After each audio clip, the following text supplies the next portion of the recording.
দীর্ঘ ১৭ বছরের নির্বাসনের অবসান ঘটিয়ে অবশেষে দেশের মাটিতে পা রাখলেন বিএনপির ভারপ্রাপ্ত চেয়ারম্যান তারেক রহমান।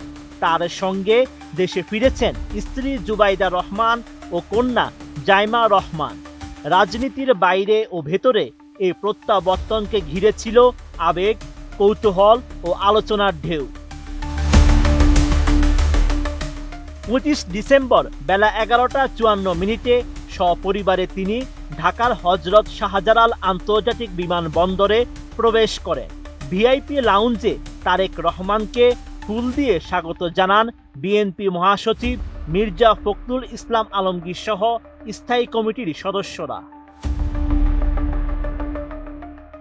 এরপর লাল সবুজ রঙের একটি বুলেট প্রুফ গাড়িতে চড়ে তিনি রওনা হন পূর্বাচলে ৩০০ ফুটে গণসংবর্ধনা মঞ্চের দিকে। এদিনের প্রতিটি মুহূর্ত ধরা পড়েছে সামাজিক মাধ্যমের প্রেমে।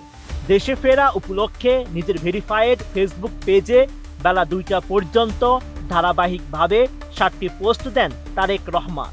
প্রতিটি পোস্টে ফুটে উঠে দীর্ঘ প্রবাস জীবন শেষে দেশে ফেরার অনুভূতি, আবেগ ও কৃতজ্ঞতার ভাষা। নতুন বাংলাদেশ গড়তে এলো জুলফিকার স্টিল। জুলফিকার স্টিল, ইস্পাত দৃঢ় অঙ্গীকার।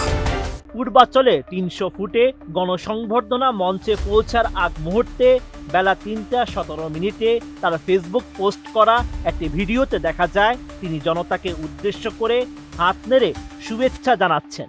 এর ক্যাপশনে তিনি উল্লেখ করেন পবিত্র কোরআনের সূরা আল ইমরানের ২৬ নম্বর আয়াত, যেখানে মহান আল্লাহ তাআলার উপর একনিষ্ঠ ভরসার বহিঃপ্রকাশ করেছেন তারেক রহমান। সেই সঙ্গে তিনি পূর্বাচলের ৩০০ ফিট এলাকায় গণসংবর্ধনা স্থলের একটি ভিডিও সংযুক্ত করেন। ক্যাপশনে তারেক রহমান লিখেন, হে সার্বভৌম শক্তির মালিক আল্লাহ, আপনি যাকে ইচ্ছা ক্ষমতা প্রদান করেন এবং যার থেকে ইচ্ছা ক্ষমতা কেড়ে নেন। যাকে ইচ্ছা আপনি সম্মানিত করেন আর যাকে ইচ্ছা আপনি হীন করেন। কল্যাণ আপনারই হাতে, নিশ্চয়ই আপনি সব কিছুর উপর ক্ষমতাবান। এদিন বিকাল ৩টা ৫০ গণসংবর্ধনা মঞ্চে এসে পৌঁছান তিনি। এই সময় নেতাকর্মীদের একের পর এক স্লোগানে প্রকম্পিত হয়ে ওঠে সংবর্ধনা স্থল। নেতাকর্মীদের ভালোবাসায় সিক্ত হন তিনি। বহুল প্রতীক্ষিত ভাষণে একটি নিরাপদ বাংলাদেশ গড়ার প্রত্যয় ব্যক্ত করেন তারেক রহমান।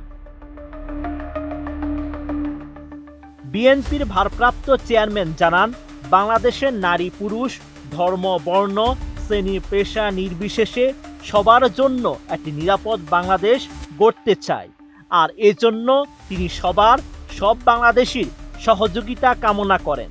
তিনি আরও জানান, সবাই মিলে করব কাজ, গড়ব মোদের বাংলাদেশ। সবাই মিলে করব কাজ, গড়ব মোদের বাংলাদেশ ইনশাআল্লাহ। Sheikh Farid, ATN news.